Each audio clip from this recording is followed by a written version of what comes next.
రాష్ట్రాల్లో ఉగ్రవాదుల కదలికలు కనబడుతూనే ఉన్నాయి. రాయచోటిలో ఉగ్రవాదులను అదుపులోకి తీసుకున్న ఇళ్లలో తనిఖీలు చేస్తే ఉగ్రవాదుల ఇళ్లలో భారీగా పేలుడు పదార్థాలు స్వాధీనం చేసుకున్నారు అధికారులు. రాయచోట్లో ఉగ్రవాదుల ఇళ్లలో పేలుడు పదార్థాలను స్వాధీనం చేసుకున్నారు. ఆ బాంబులను ఆక్టోపస్ బలగాలు నిర్వీర్యం చేశాయి. ఇప్పుడు మీరు బిగ్ టీవీ స్క్రీన్ పైన చూస్తున్నారు. అదిగో అక్కడికి తీసుకువెళ్లి ఆ బాంబులను నిర్వీర్యం చేస్తున్నారు. చూడండి ఒకసారి బిగ్ టీవీ స్క్రీన్ పైన. రాయచోట్లో ఉగ్రవాదుల ఇళ్లలో తనిఖీలు జరిపితే ఆక్టోపస్ బలగాలు తనిఖీలు జరిపితే ఆ బాంబులు దొరికాయి. వాటిని నిర్మానుష్య ప్రదేశంలోకి తీసుకుని వెళ్లి బలగాలు నిర్వీర్యం చేశాయి. సూట్ కేసు బాంబు ఒకటి ఉంది, బకెట్ బాంబు ఒకటి ఉంది, బ్యాగ్ బాంబు కూడా ఒకటి ఉంది. ఈ బాంబులన్నింటినీ కూడా ఆక్టోపస్ బలగాలు నిర్వీర్యం చేశాయి. ఉగ్రవాదుల కదలికల నేపథ్యంలో రాయచోటిలో తనిఖీలు చేపట్టిన ఆక్టోపస్ బలగాలకు ఉగ్రవాదులు పట్టుబడ్డారు. వాళ్ళ ఇళ్లలో నుంచి ఒక బకెట్ బాంబుని, బ్యాగ్ బాంబులను, ఇలా రకరకాల బాంబులను స్వాధీనం చేసుకున్నారు. ఆ కొండ ప్రాంతంలోకి, నిర్మానుష్య ప్రాంతంలోకి తీసుకుని వెళ్ళి వాటిని అక్కడ పేలుస్తున్న దృశ్యాలు మీరు బిగ్ టీవీ స్క్రీన్ పైన చూస్తున్నారు. ఒక్కసారిగా రాయచోటిలో ఆక్టోపస్ బలగాల కదలికలు, అక్కడ తనిఖీలు చేయడంతో స్థానికులంతా కూడా ఏం జరుగుతుందని భయభ్రాంతులకు గురై. చూడండి ఒకసారి, ఆ టిఫిన్ బాక్స్ లో బాంబు ఉంది.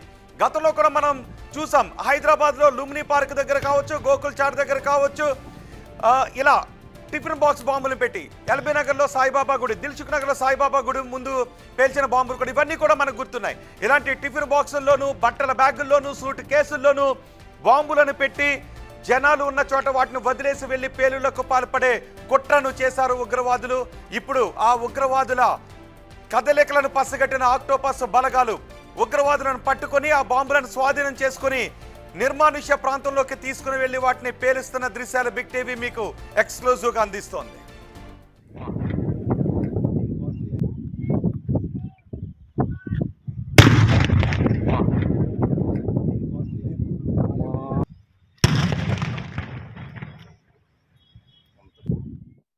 జిల్లా రాయచోట్లో ఇద్దరు మోస్ట్ వాంటెడ్ ఉగ్రవాదులు పట్టుబడిన తర్వాత మాత్రం జిల్లా ఆంధ్రప్రదేశ్ పోలీసు చాలా అప్రమత్తమైన దీని పోలీసు యంత్రాంగం కూడా మీడియా సమావేశాలు వెళ్ళారు. దీనికి సంబంధించి మనతో మాట్లాడడానికి కర్నూలు రేంజ్ డీఐజీ ప్రవీణ్ గారు వాళ్ళకి ప్రతినిధి. సార్ చెప్పండి, చాలా కీలక ఆధారాలు సేకరించారు, ఇక్కడ వాళ్ళకి సంబంధించి ఎలా దొరికింది?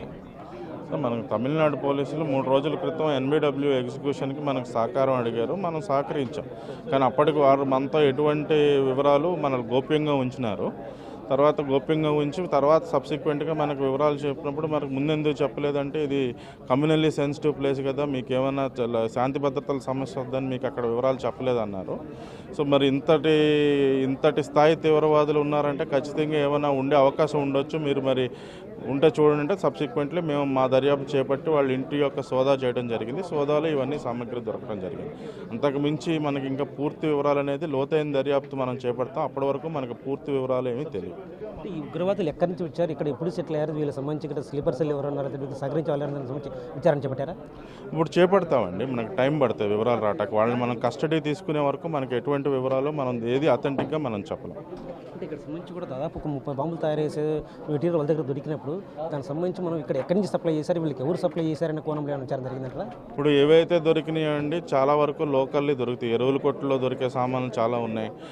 బాల్ బేరింగ్లు అనేవి మెకానిక్ షెడ్లో దొరుకుతాయి, వాచ్ షాపుల్లో ఈ టైమర్లు దొరుకుతాయి, కెమెరా ఎక్కడైనా దొరుకుతుంది. ఇటు వచ్చి ఒకటి ఆ సూట్ కేసులో ఉన్న దాని గురించి మనం చేపట్టాల్సి ఉంది. ఇప్పుడు ప్రజెంట్ యాజ్ ఆఫ్ నౌ అయితే మన వద్ద ఎటువంటి పూర్తి సమాచారం లేదు. వాళ్ళని ఇప్పుడు మనం కస్టడీకి అప్లై చేస్తాం. కస్టడీలో ఇంట్రాగేషన్ తర్వాతే మనకు పూర్తి వివరాలు తెలుస్తాయి. అంటే భారతదేశంలో 3 ప్రధాన నగరాలకు సంబంధించి కూడా మ్యాప్లో పెట్టుకుంటూ ఇండియన్ రైల్వే, అంటే ఇండియన్ రైల్వేతో కీలక నగరాలు. సో ఆ కీలక నగరాలు వీళ్ళు ఎలాంటి బాంబ్ బ్లాస్ట్ వీటికి సంబంధించి ప్లాన్ చేశారనేది ఆధారాలు సేకరించారా? ఇప్పుడైతే ఉన్న బాంబు అయితే 30 చెప్పాం కదా, 30 kilometre explosive radius, beyond 20 metres projectile radius ఉంది. అంటే భారీ స్థాయిలోనే ప్రాణ నష్టం, ఆస్తి నష్టం జరిగే ప్రమాదం ఉంది. అంటే ఇక్కడ ఎవరైతే వాళ్ళ భార్యలను స్థానికంగా మీరు అదుపులో తీసుకున్నారు, వాళ్ళకి సంబంధించి ఎలాంటి సమాచారం సేకరించారంటారు? భార్యలకైతే మనం ఇప్పుడేమీ చెప్పలేని పరిస్థితి అండి. పూర్తిగా అవగాహన లేదని చెప్పలేం, ఎంత లోతుగా వారికి తెలుసు అనేది కూడా చెప్పలేము. అది సబ్సిక్వెంట్ మన దర్యాప్తులోనే తెలుసు. అంటే వాళ్ళ దగ్గర 20 సంవత్సరాలు ఇక్కడ ఉన్నప్పుడు వారికి సంబంధించి వారు స్లీపర్స్ ఎలా ఏర్పాటు చేశారు, ఇక్కడి నుంచి ఎక్కడెక్కడ ఎవరు సంప్రదించారు, అంటే ఇక్కడి నుంచి గల్ఫ్ దేశాలు వెళ్తున్నారు, వాళ్ళు ఎప్పుడెప్పుడు వెళ్ళారు, ఎలా వచ్చారు, అంటే వీళ్ళు అక్కడ ఎవరైనా కలిసారనే అంశాలను సేకరించారా? ఇప్పుడు అన్నీ ఉన్నాయండి. ఇప్పుడు మీరు టూ ఎర్లీ టు కామెంట్. ఇప్పుడు మనం పూర్తిగా లోతైన దర్యాప్తు చేపట్టకుండా మేము ఏం చెప్పినా అది అవాస్తవం అవుద్ది.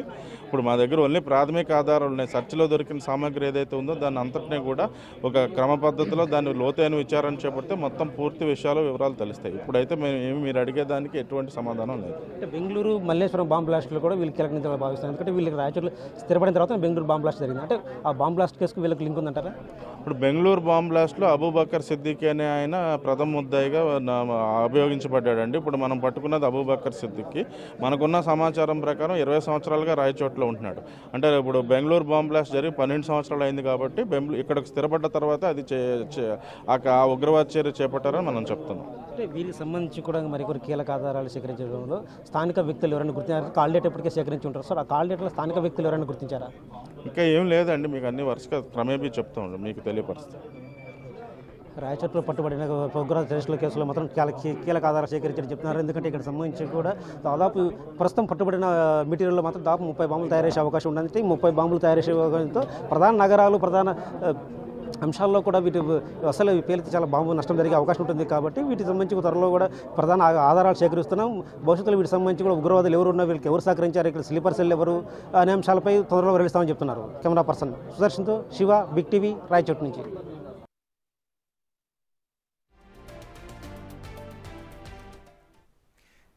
అన్నమయ్య జిల్లా రాయచోటులో ఉగ్రవాదుల కదలికలు, ఆ ఉగ్రవాదులను పోలీస్ బలగాలు పట్టుకోవడంతో ఒక్కసారిగా తెలుగు రాష్ట్రాలు ఉలిక్కిపడ్డాయి. గతంలో కూడా మనం చూసాం, తెలుగు రాష్ట్రాల్లో అటు విజయనగరంలో ఒకరు, హైదరాబాద్లో ఒకరు పేలుడు పదార్థాలను కొని ఎక్కడెక్కడ బాంబులను పెట్టాలి, ఎక్కడ బాంబులను తయారు చేయాలనే ప్లాన్ చేస్తూ ఉన్న సమయంలో వాళ్ళు పట్టుబడ్డారు. ఇప్పుడు రాయచోట్లో ఈ ఉగ్రవాదులు పట్టుబడడం, వాళ్ళ ఇళ్లలో పెద్ద ఎత్తున పేలుడు పదార్థాలు దొరకడం, పైగా అవి 20 నుంచి 30 మీటర్ల రేడియస్లో భారీ విధ్వంసాన్ని సృష్టించగలిగే బాంబులు పట్టుబడడంతో తెలుగు రాష్ట్రాలు ఉలిక్కిపడుతున్నాయి. ఇంకా ఎక్కడెక్కడ వీరు నక్కి ఉన్నారు అనే అనుమానాలు వ్యక్తమవుతున్నాయి. దీని గురించి పూర్తి సమాచారం అందించడానికి మా ఎగ్జిక్యూటివ్ ఎడిటర్ అశోక్ మనకు అందుబాటులో ఉన్నారు. అశోక్, మొన్న ఆపరేషన్ సింధూర్ తర్వాత నుంచి వరుసగా ఎక్కడో చోట ఉగ్రవాదుల కదలికలు, ఉగ్రవాదులు పట్టుబడడం లాంటి ఘటనలు చోటు చేసుకుంటూనే ఉన్నాయి. ఇప్పుడు మరోసారి తెలుగు రాష్ట్రాల్లో రాయచోటులో ఉగ్రవాదులు పట్టుబడ్డారు. వాళ్ళు పట్టుబడటమే కాదు, ఏకంగా పేలుడు పదార్థాలు కూడా అక్కడ దొరకడం ఎలా చూడాలి? అసలు ఏం జరుగుతుంది అనుకోవాలి? ఇది అతిపెద్ద సంచలనం Rohit. Actually entire national media ఏవేవో పనికిమాలిన వార్తలన్నీ కూడా టెలికాస్ట్ చేస్తూ ఉంటాయి.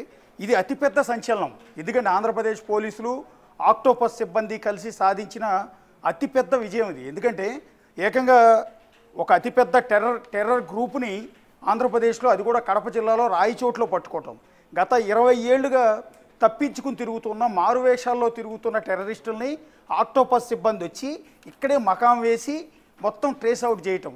దానికి ఆంధ్రప్రదేశ్ పోలీసులు కావచ్చు, కడప పోలీసులు కావచ్చు, వాళ్ళ కోఆపరేషన్తో టెర్రరిస్టులు ఇద్దరిని కూడా అరెస్ట్ చేయటం, ఇది అతిపెద్ద సంచలనం. సరే, అరెస్ట్ చేశారు, 30 ఏళ్ల నుంచి తప్పించుకు తిరుగుతూ ఉన్నారు, వాళ్ళు మారువేషాల్లో ఇక్కడికి వచ్చి తలదాచుకున్నారు అనుకుందాం. కానీ వీళ్ళు మరొకసారి మరో అతిపెద్ద విధ్వంసం సృష్టించడానికి, మరో అతిపెద్ద పేలుడు సృష్టించడానికి, జనాన్ని చంపడానికి అతిపెద్ద కుట్ర చేశారు. నిన్నగాక మొన్న మనం విజయనగరంలో చూసాం, అక్కడ ఒక టెర్రరిస్ట్ని అదుపులోకి తీసుకున్నారు. అతను ఇంకా బాంబుల్ని టెస్ట్ చేసే పనిలోనే ఉన్నాడు. మొత్తం బాంబులు తయారీకి కావాల్సిన ఎక్విప్మెంట్స్ అన్నీ కూడా తెప్పించుకున్నాడు, ఆన్లైన్లో తెప్పించుకుని వాడు బాంబులు తయారు చేస్తూ ఉన్నాడు. తయారు చేసి టెస్ట్ చేయడానికి ప్లాన్ చేశాడు. ఈలోపే పోలీసులు అక్కడ అదుపులోకి తీసుకున్నారు. కానీ ఇక్కడ ఏకంగా ఈ పట్టుబడిన టెర్రరిస్టులు మామూలు వాళ్ళు కాదు. రెండోది, వీళ్ళ దగ్గర 3 బాంబులను స్వాధీనం చేసుకున్నారు. అది కూడా ఎల్ఈడి బాంబుల్ని దట్టు ఆర్డీఎక్స్ కూడా వినియోగించినట్టుగా తెలుస్తోంది. సో వీళ్ళ దగ్గర 3 బాంబులు, ఒకటి సూట్ కేసు బాంబు కావచ్చు, రెండోది బ్యాగ్ బాంబు, మూడోది వచ్చి బకెట్ బాంబు. ఈ మూడింటిని ఎక్కడెక్కడ పెట్టాలనుకున్నారు? అది ఆంధ్రప్రదేశ్లోనే పేలుడు సృష్టించాలనుకున్నారా, లేకపోతే దేశవ్యాప్తంగా అన్ని చోట్లకి బాంబు పేలుడికి ఏమైనా పెద్ద ఎత్తున ప్లాన్ చేశారా, లేకపోతే ఎక్కడ చేయాలనుకున్నారు ఏంటనేది ఇంకా పూర్తి వివరాలు అయితే రావాల్సి ఉంటుంది. కాకపోతే వీళ్ళు విధ్వంసం చేయకముందే, ప్రాణ నష్టం జరగకముందే ఈ టెర్రర్ యాక్టివిటీని ఆక్టోపస్ ముందుగానే క్యాచ్ చేసింది. ఆంధ్రప్రదేశ్ పోలీసులకు కూడా చాలా హ్యాట్స్ ఆఫ్ చెప్పాలి.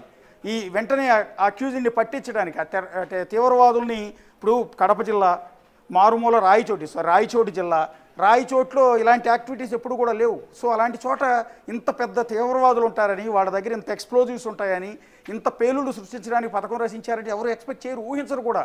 కానీ ఎక్కడో క్లూ సంపాదించింది ఆక్టోపస్ టీం, అట్లాగే మా కడప జిల్లా పోలీసులు డిఐజీ కోయ ప్రవీణ్ ఇమ్మీడియట్గా దాని సమాచారం ఇవ్వటం, దాన్ని టేక్అవుట్ చేయటం, మొత్తం మీద వాళ్ళని అదుపులోకి తీసుకున్న తర్వాత వాళ్ళ దగ్గర నుంచి బాంబులు స్వాధీనం చేసుకోవటం, ఆ బాంబులు ఊరి చివరికి తీసుకెళ్ళి వాటిని నిర్వీర్యం చేశారు. ఆ నిర్వీర్యం చేస్తున్న విజువల్ చూడండి, ఒక్కసారి గుండెల్లో వణుకు పుడుతుంటుంది. ఇదేంటి, ఇది ఆంధ్రప్రదేశ్లోనే జరిగిందా లేకపోతే ఇంకెక్కడన్నా జరిగిందా? మనం ఎక్కడో ఏదో పాకిస్తాన్లోనూ ఇంకో చోట చూస్తూ ఉంటాం. ఏకంగా ఆంధ్రప్రదేశ్లో రాయచోటి జిల్లాలో ఒక మారుమూల ఒక పల్లెలో ఈ టెర్రరిస్టులు మారువేషాల్లో దాక్కోవటం, అది కూడా 30 ఏళ్ల నుంచి. ఇప్పుడు పట్టుబడిన అక్యూజ్డ్ కూడా మనం ఒకసారి చూస్తే ఇందులో అబూబకర్ సిద్దికీ, ఇతని పేరు అలియాస్ నాగూర్ అని చెప్పి పేరు మార్చుకున్నాడు, అమానుల్లా అని పేరు పెట్టుకున్నాడు, మహమ్మద్ అలీ అని పేరు పెట్టుకున్నాడు, యోనస్ అని పెట్టుకుంటాడు, మేలవలయం అని పెట్టుకుంటాడు. ఇట్లా రకరకాల పేర్లతో రకరకాల గెటప్పులతో గత 30 ఏళ్లుగా ఈ రాయచోటి చుట్టుపక్కలే మకాం మారుస్తూ ఉన్నాడు. ఇతను ఏంటంటే బెంగళూరులో 2013లో జరిగిన అతిపెద్ద విధ్వంసం పేలుళ్లకు మూలకారకుడు ఈ అబూబకర్ సిద్దికీ. సో అక్కడ ఎంతమంది ప్రాణాలు పోగొట్టుకున్నారో మనందరికీ తెలుసు. అలాగే తమిళనాడులో కూడా ఇతను కోయంబత్తూరు 1995 కోయంబత్తూరు పార్సిల్ బాంబు కేసులో కూడా అక్యూజ్డ్గా ఉన్నారు. 1999 తమిళనాడు అండ్ కేరళలో జరిగిన బాంబు పేలుళ్ళు, 2012లో వెల్లూరు తమిళనాడులోనే ఉన్న వెల్లూరులో డాక్టర్ అరవింద్ రెడ్డి అనే హత్య కేసులోను, అట్లాగే 2013 బెంగళూరు మల్లేశ్వరంలో, ఇందాక నేను చెప్పినట్టు బెంగళూరు మల్లేశ్వరంలో బీజేపీ కార్యాలయం సమీపంలో బాంబు పేలుళ్ళ కేసులో ఈ అబూబకర్ సిద్దికీ కీలకమైన నిందితుడిగా ఉన్నాడు, A1గా ఉన్నాడు.